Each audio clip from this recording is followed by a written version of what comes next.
Hijrah bukan sekadar perpindahan fisik dari Makkah ke Madinah. Ia adalah perjalanan suci, pemisah antara kegelapan dan cahaya, antara tertindas dan merdeka, antara dakwah sembunyi dan dakwah terbuka. Dalam keheningan malam, Nabi Muhammad SAW dan Abu Bakar radhiyallahu anhu menyusuri gurun berbatu, menghindari kejaran Quraisy, membawa satu misi besar, membangun peradaban Islam pertama di bumi. Selama lebih dari 13 tahun di Makkah, kaum muslimin disiksa, diintimidasi, diboikot, bahkan dibunuh. Namun Allah membuka jalan. Datanglah sekelompok orang dari Yatsrib, kaum Ansyar, yang bersumpah setia kepada Rasulullah dalam Baiat Aqabah. Jika engkau hijrah ke kota kami akan melindungimu sebagaimana kami melindungi keluarga kami sendiri. Maka, perintah hijrah pun turun, bukan untuk melarikan diri, tapi untuk membangun basis dakwah yang kokoh. Hijrah dimulai secara sembunyi-sembunyi. Para sahabat pergi berkelompok, namun Rasulullah SAW pergi terakhir demi memastikan yang lain selamat. Beliau bersembunyi di Gua Tsur selama 3 hari. Jangan bersedih, sesungguhnya Allah bersama kita. Al-Quran Surah At-Taubah ayat 40. Perjalanan ini melintasi 450 km gurun tandus, namun di setiap langkahnya, peradaban masa depan sedang dipijak. Ketika Rasulullah SAW tiba di Madinah, kota itu menyambutnya dengan tangisan haru, pekikan takbir, dan cinta yang belum pernah ada bandingannya. Madinah bukan hanya rumah baru, tapi tanah suci kedua. Disinilah Islam tak lagi dibisiki, tapi diteriakan dengan lantang. Langkah pertama Rasul adalah membangun Masjid Nabawi. Masjid ini bukan sekadar tempat ibadah, tetapi tempat musyawarah, pusat ilmu, markas militer, dan jantung komunitas muslim. Rasulullah SAW tak hanya memimpin umat, tapi juga menyusun Piagam Madinah, dokumen sosial politik yang mengatur kehidupan plural antara Muslim, Muhajirin dan Ansyar, Yahudi, dan non-Muslim lainnya. Isi piagam ini mencakup jaminan kebebasan beragama, persatuan membela Madinah jika diserang, keadilan di hadapan hukum, kewajiban saling menolong dalam kebaikan. Inilah cikal bakal negara Islam, dibangun atas hikmah, hukum, dan wahyu. Peradaban tidak tumbuh dalam kenyamanan. Ia ditempa oleh ujian dan diuji dalam medan yang bernama pengorbanan. Setelah Rasulullah SAW membangun fondasi masyarakat Islam di Madinah dengan keadilan, piagam, dan persaudaraan, ancaman tak serta-merta reda. Justru musuh-musuh Islam semakin berkumpul, menyusun kekuatan dan mencoba meruntuhkan peradaban yang sedang tumbuh ini. Perang Badar, hari pembeda, tahun kedua Hijriah. 313 pasukan muslimin dengan perlengkapan seadanya berhadapan dengan 1000 prajurit Quraisy. Tujuan awal mereka bukan berperang, tapi Allah takdirkan Badar sebagai titik perubahan. Dan sungguh, Allah telah menolong kalian di Badar, padahal kalian dalam keadaan lemah.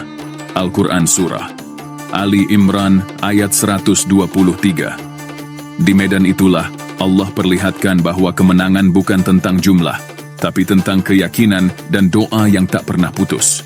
Perang Uhud, luka yang mengingatkan, tahun ketiga Hijriyah, Quraisy datang membalas dendam. Pasukan Islam sudah bersiap, tapi satu kesalahan membuat luka itu terbuka. Pemuda-pemuda pemanah meninggalkan pos mereka, tergoda oleh rampasan perang. Pasukan Khalid bin Walid yang kala itu belum masuk Islam, memanfaatkan celah itu, menyerang dari belakang. Hasilnya, 70 sahabat syahid, termasuk Hamzah bin Abdul Muthalib, sang singa Allah. Nabi Muhammad SAW pun terluka. Ketika datang kepadamu musibah dalam perang Uhud, kamu berkata, dari mana ini datang? Katakanlah, itu dari kesalahan dirimu sendiri. Al-Quran Surah Ali Imran ayat 165. Uhud bukan kekalahan, tapi pelajaran besar bahwa ketaatan kepada perintah Rasul adalah benteng kemenangan. Perang Khandak, ketika Madinah terkepung tahun kelima Hijriah. 10.000 pasukan dari Quraisy, Yahudi Bani Nadir, dan sekutu-sekutu Arab datang mengepung Madinah. Umat Islam hanya berjumlah sekitar 3.000 orang. Madinah terancam hancur. Dalam kondisi genting, Rasulullah SAW bermusyawarah. Maka lahirlah strategi menggali parit, Khandak, sebuah teknik militer asing dari Persia, diusulkan oleh Salman Al-Farisi. Selama sebulan penuh, umat Islam menahan lapar, dingin, dan teror psikologis. Di sanalah diuji orang-orang beriman dan diguncang dengan guncangan yang dahsyat. Al-Quran Surah Al-Ahzab ayat 11. Namun Allah menurunkan pertolongannya. Angin topan menerpa pasukan musuh. Kubu mereka tercerai-berai. Tanpa pertempuran besar Madinah selamat. Ujian itu menjadi kemenangan. Setelah Madinah berdiri sebagai pusat pemerintahan Islam, Rasulullah Shallallahu Alaihi Wasallam tidak hanya membangun masjid dan pasukan, tetapi juga menata ulang sendi-sendi sosial dan ekonomi masyarakat. Madinah adalah kota yang multi-etnis. Ada Muslim, Yahudi, orang-orang Arab suku Aus dan Khazraj, bahkan budak dan mantan budak. Dan Rasulullah Shallallahu Alaihi Wasallam memimpin semua, bukan dengan tirani, tapi dengan rahmat dan keteladanan. Sistem sosial dan ekonomi, pilar keadilan peradaban di Madinah. Sistem sosial memanusiakan manusia. Pertama, penghapusan stratifikasi sosial di masa jahiliyah. Bangsawan dipuja, budak diinjak. Tapi Islam datang dan berkata, sesungguhnya yang paling mulia di sisi Allah adalah yang paling bertakwa. Al-Quran Surah Al-Hujurat ayat 13. Bilal bin Rabah, seorang budak hitam yang dahulu disiksa karena iman, kini menjadi muazin pertama umat Islam. Yang kedua, perlindungan terhadap perempuan dan anak yatim. Islam menghapus kebiasaan mengubur bayi perempuan hidup-hidup. Perempuan diberi hak waris, hak pendidikan, dan hak kepemilikan. Sebaik-baik kalian adalah yang paling baik terhadap keluarganya. Hadis riwayat Tirmidzi. Yang ketiga, persaudaraan tanpa batas. Muhajirin dan Ansyar disatukan dalam ukhuwah Islamiyah. Rasulullah Shallallahu Alaihi Wasallam menjadikan mereka saudara angkat, berbagi harta, tempat tinggal, bahkan warisan pada awalnya. Dalam sistem ekonomi, menata kekayaan secara adil. Zakat, pilar distribusi sosial. Zakat bukan hanya ibadah, ia adalah alat pemerataan kekayaan. Setiap muslim wajib menyucikan hartanya dengan membantu yang lemah. Ambillah zakat dari sebagian harta mereka.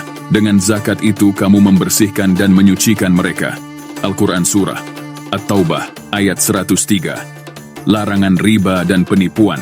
Rasulullah Shallallahu Alaihi Wasallam melarang riba, kecurangan, dan monopoli. Pasar Madinah menjadi pasar pertama yang bebas dari praktik manipulatif. Sistem wakaf dan infak kaum muslimin berlomba-lomba dalam memberi, bukan hanya untuk hari ini, tapi untuk generasi mendatang. Utsman bin Affan radhiyallahu anhu membeli sumur dan mewakafkannya. Airnya terus mengalir hingga hari ini. Ekonomi produktif dan etos kerja. Rasulullah Shallallahu Alaihi Wasallam mengajarkan bahwa tangan di atas lebih baik dari tangan di bawah.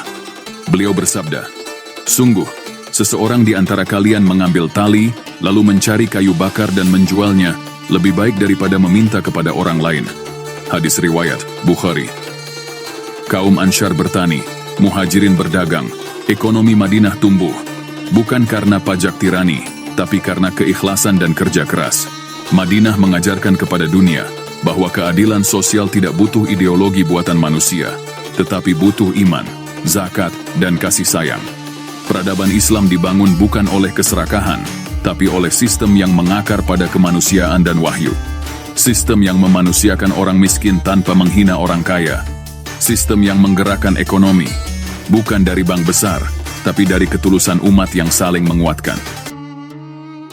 Tahun ke-6 Hijriah, setelah 6 tahun terusir dari kampung halamannya, Rasulullah Shallallahu Alaihi Wasallam bermimpi bahwa ia dan para sahabat akan masuk ke Makkah dan melakukan tawaf di Ka'bah.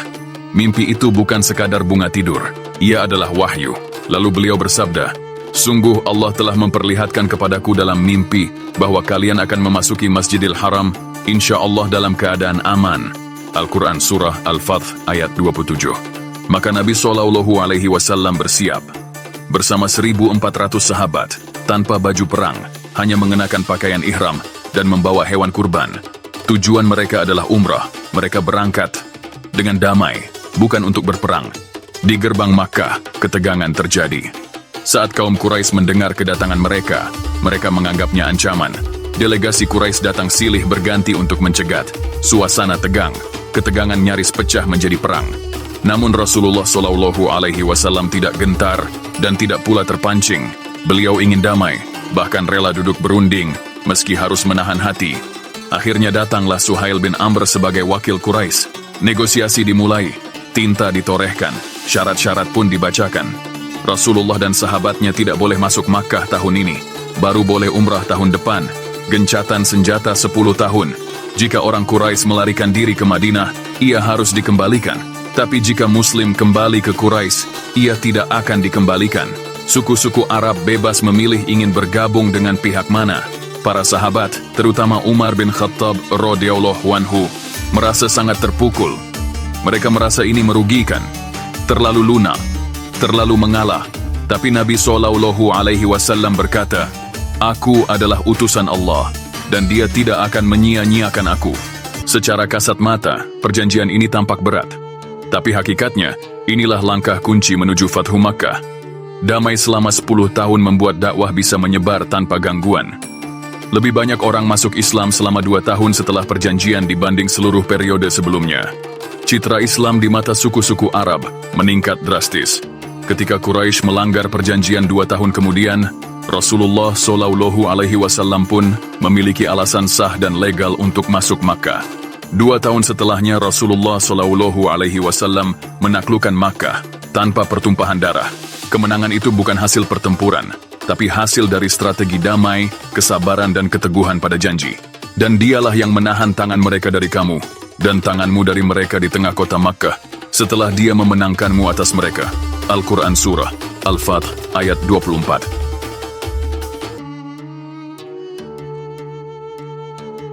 Setelah sebuah bangsa mampu menata dirinya, barulah ia layak bicara pada dunia. Dan dari Madinah, sebuah kota kecil di tengah gurun tandus, cahaya Islam mulai mengetuk istana para raja. Setelah stabilitas tercipta di Madinah, dan fondasi spiritual serta sosial ekonomi umat terbentuk, Rasulullah SAW tidak berdiam diri. Beliau memandang keluar, melihat bahwa dunia membutuhkan petunjuk yang sama. Diplomasi Rasulullah, surat-surat untuk para raja tahun ke-7 Hijriah. Rasulullah SAW menulis surat resmi kepada penguasa dunia, bukan sebagai permintaan pengakuan, tapi sebagai ajakan kepada Islam. Beliau mengirim utusan khusus ke berbagai kekuatan dunia. Heraklius, Kaisar Romawi Timur, Bizantium. Surat dibawa oleh Dihyah Al-Kalbi radhiyallahu anhu. Heraklius terkesan dan bahkan menyatakan pengakuan hati terhadap kenabian. "Wahai Heraklius, masuklah Islam, niscaya engkau akan selamat." Hadis riwayat Bukhari, isi surat Rasulullah. Kisra Khosrow II, seorang raja Persia. Surat yang dibawa oleh Abdullah bin Hudzafah, raja Persia, merobek surat dari Nabi Muhammad yang marah karena namanya tidak diletakkan di depan dalam surat tersebut. Nabi Muhammad kemudian berdoa agar Allah merobek kerajaannya, dan benar saja beberapa dekade kemudian, Kekaisaran Persia runtuh total. Muqawqis, penguasa Mesir. Surat dibawa oleh Hatib bin Abi Balta'ah. Muqawqis menjawab dengan hormat, meski tak masuk Islam. Ia menghadiahkan Maria, yang kemudian menjadi istri Nabi SAW. Najasyi, Raja Habasyah, Ethiopia. Najasyi sudah terlebih dulu menerima Islam. Ia wafat dalam keadaan Muslim, dan Rasulullah SAW mensyalatkannya secara gaib. Surat-surat ini menandai babak baru. Islam tidak lagi hanya menjadi agama komunitas, tapi misi global untuk menyelamatkan umat manusia. Rasulullah SAW tidak mengirim pasukan, tetapi huruf dan akhlak. Tidak membawa panji perang, tetapi panji dakwah dan kesantunan. Inilah ajaran Rasul, sampaikan dariku walau satu ayat. Islam menyebar karena keteguhan, kejujuran dan keindahan ajarannya, bukan karena paksaan. Dari pengasingan menjadi pemimpin, dari hijrah lahirlah peradaban. Dari Madinah, Islam menginspirasi dunia hingga kini. Hijrah mengajarkan kita bahwa perubahan besar dimulai dari langkah kecil, bahwa peradaban tidak tumbuh dari kemewahan, tapi dari iman dan pengorbanan. Maka tugas kita hari ini bukan hanya mengenang Madinah, tapi membangun kembali semangatnya dalam hati dan masyarakat kita. Menjadi generasi penerus peradaban yang bersinar karena ilmu, iman, dan amal.